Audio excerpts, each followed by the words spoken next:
اور اس تقریر کے شروع میں نے قرآن مجید کی ایک آیت کی تلاوت کی جو سورہ حجرات سورہ نمبر 49 آیت نمبر 13 میں سے، جہاں اللہ سبحانہ تعالیٰ فرماتے یا ایھا الناس انا خلقناکم من ذکر و انثی وجعلناکم شعوبا وقبائل لتعارفوا ان اکرمکم عند اللہ اتقاکم ان اللہ علیم خبیر، جس کے معنی ہیں اے انسانوں، آپ کو ہم نے ایک جوڑی سے پیدا کیا، مرد اور عورت کی جوڑی سے، اور آپ کو تقسیم کیا ہے قبیلوں میں تاکہ آپ ایک دوسرے کو پہچان سکو، نہ کہ آپ ایک دوسرے سے نفرت کرو یا جھگڑ سکو۔ اور سب سے اچھا انسان وہ ہے جس کے پاس تقویٰ ہے۔ اللہ کے نزدیک انسان کو جانچنے کا معیار ہے وہ دولت نہیں ہے، پیسہ نہیں ہے، جنس نہیں ہے، رنگ نہیں ہے، لیکن ہے تقویٰ۔ اللہ، خدا کی محبت اور خوف، اور خدا کے کہے ہوئے پیغام پہ عمل کرنا، اسے کہتے ہیں تقویٰ، گاڈ کانشیسنس، پائٹی، رائچسنس۔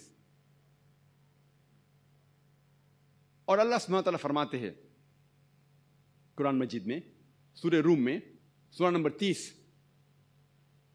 آیت نمبر 22 میں اللہ سبحانہ تعالیٰ کہتے ہیں کہ ہماری نشانیوں میں سے ہم نے بنائے ہیں آسمان اور زمین، اور آپ کو کئی رنگوں میں پیدا کیا اور مختلف زبان ان کی بنائی، اور یہ ان لوگوں کے لیے نشانی ہے جو لوگ سمجھتے ہیں، جو لوگ علم رکھتے ہیں۔ اللہ سبحانہ تعالیٰ کہتے ہیں کہ ہم نے انسانوں کو مختلف رنگوں میں پیدا کیا، مختلف زبان ان کی بنائی، تاکہ وہ لوگ جن کے پاس علم ہے وہ اسے جانیں۔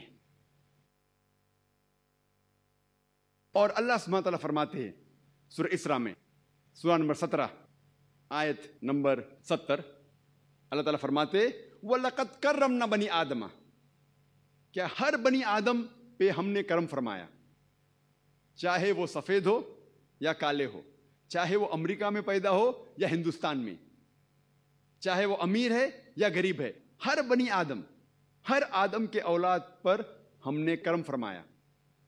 یہ قرآن شریف کی آیت۔ اور کچھ مذاہب، اسلام اور کچھ مذہب ہے جو یہ تسلیم کرتے ہیں کہ ساری انسانیت ایک انسان کے جوڑے سے پیدا ہوئی، مرد اور عورت، جسے قرآن مجید میں کہا گیا ہے آدم اور حوا علیہ السلام۔ اسلام کے علاوہ اور مذہب بھی اسے مانتے ہیں، لیکن کچھ مذہب یہ بھی تسلیم کرتے ہیں کہ ساری انسانیت گناہ میں پیدا ہوئے۔ اسلام اسے نہیں مانتا، اور اس کی وجہ ہے عورت۔ کچھ مذہب یہ کہتے ہیں کہ کیونکہ حوا علیہ السلام نے آدم علیہ السلام کو ٹیمپٹ کیا، انہیں بھڑکایا اور اللہ تعالیٰ کی نافرمانی کی، اسی لیے انسانیت گناہ میں پیدا ہوئے۔ اسے کہتے اوریجنل سن، جو اسلام اس بات کو قطعی نہیں مانتا۔ اسلام میں آدم علیہ السلام اور حوا علیہ السلام کا بھی ذکر ہے، اور اگر آپ پڑھیں گے قرآن مجید، دونوں نے اللہ سبحانہ و تعالیٰ کی نافرمانی کی اور دونوں پہ الزام لگایا گیا ہے، خصوصاً ایک پہ نہیں۔ اور اگر آپ قرآن پڑھیں گے سورہ اعراف سورہ نمبر 7 آیت نمبر 19 سے آیت نمبر 27، کم از کم 1 درجن ٹائم آدم اور حوا علیہ السلام کا ذکر کیا گیا ہے۔ دونوں نے اللہ سبحانہ و تعالیٰ کی نافرمانی کی، دونوں نے معافی مانگا، اور دونوں کو اللہ سبحانہ و تعالیٰ نے معاف کیا۔ دونوں پر الزام برابر ہے۔ کوئی بھی ایک آیت نہیں ہے قرآن مجید میں جس میں الزام صرف حوا علیہ السلام پہ لگا گیا ہے، لیکن ایک آیت ہے قرآن میں سورہ طٰہٰ سورہ نمبر 20 آیت نمبر 121، جس میں ذکر ہے کہ آدم علیہ السلام نے اللہ سبحانہ و تعالیٰ کی بات نہیں مانی۔ صرف آدم علیہ السلام کا ذکر ہے، لیکن جب ہم قرآن مجید کو پوری طور سے پڑھیں گے ہمیں یہ پتہ لگتا ہے کہ دونوں پہ الزام برابر کا ہے کہ دونوں نے اللہ سبحانہ وتعالیٰ کی بات نہیں مانی، دونوں نے معافی مانگی اللہ سبحانہ وتعالیٰ سے، اور اللہ سبحانہ وتعالیٰ نے دونوں کو معاف کیا۔ اور کچھ اور مذہب ہے جو یہ کہتے ہیں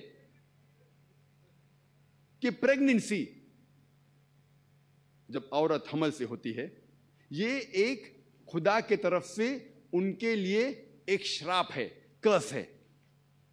اور دوسری مذہب کی کتاب میں لکھا ہوا ہے کہ this is a curse on the woman that she shall be labour pains, اور وہ بہت تکلیف سے بچے کو جنیں گی۔ دیگر مذاہب کے حساب سے عورت کے اوپر شراپ ہے، اور حمل سے جب وہ بچے کو جنمیں گی اور پیدا کریں گی اس کو تکلیف ہوگی، یہ اس کے لیے شراپ ہے۔ اسلام قطع اس کو نہیں مانتا۔ اسلام کے نزدیک عورت کا درجہ حمل کی وجہ سے اونچا ہوتا ہے۔ Due to pregnancy the status of the woman is reason. اور اللہ تعالیٰ فرماتے ہیں سورہ نساء میں سورہ نمبر 4 آیت نمبر 1 میں کہ اس کوکھ کی عزت کرو جس نے تمہیں جنم دیا۔ اور اللہ تعالیٰ فرماتے سورہ لقمان میں سورہ نمبر 31 آیت نمبر 14 میں کہ ہم نے سارے انسانوں سے کہا ہے کہ اپنے والدین سے اچھا سلوک کرو، اور آپ کی والدہ، آپ کی ماں نے بہت تکلیف سے آپ کو جنم دیا اور 2 سال تک دودھ پلائے۔ اس کا ذکر سورہ احقاف میں بھی ہے، سورہ نمبر 46 آیت نمبر 15، جس میں اللہ تعالیٰ فرماتے ہیں کہ ہم نے انسانوں سے کہا ہے کہ اپنے والدین سے اچھا سلوک کرو، اور آپ کی والدہ نے، آپ کی ماں نے آپ کو تکلیف سے کوکھ میں رکھا اور تکلیف سے جنم دیا، اسی لیے اس کی اور عزت کرو۔ اسلام میں پریگننسی کی وجہ سے، حمل کی وجہ سے عورت کی عزت اور زیادہ ہے۔ اور ایک حدیث ہے صحیح بخاری کی، محمد صلی اللہ علیہ وسلم کی حدیث ہے، صحیح بخاری جلد نمبر 8 کتاب الآداب چیپٹر نمبر 2 حدیث نمبر 2۔ ایک شخص محمد صلی اللہ علیہ وسلم کے پاس آتے ہیں اور پوچھتے ہیں کہ سارے جہاں میں کون سا انسان ہے جس کے ساتھ سب سے اچھا سلوک کرنا چاہیے، کمپیشن اور لو کرنا چاہیے؟ اللہ کے رسول محمد صلی اللہ علیہ وسلم فرماتے تیری ماں۔ پھر وہ شخص پوچھتا ہے اس کے بعد کون؟ پھر وہ کہتے ہیں تیری ماں۔ اس کے بعد کون؟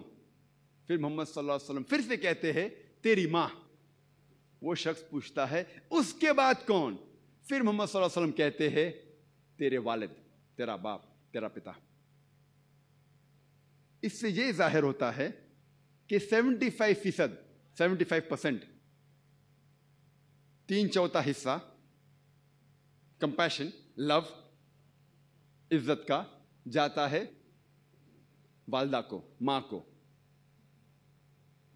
پاؤ حصہ جاتا ہے والد کو، پتا کو۔ مختصر سے ماں کو ملتا ہے گولڈ میڈل، سونے کا تمغہ، ماں کو ملتا ہے سلور میڈل، چاندی کا تمغہ، ماں کو ملتا ہے برونز میڈل، تانبے کا تمغہ۔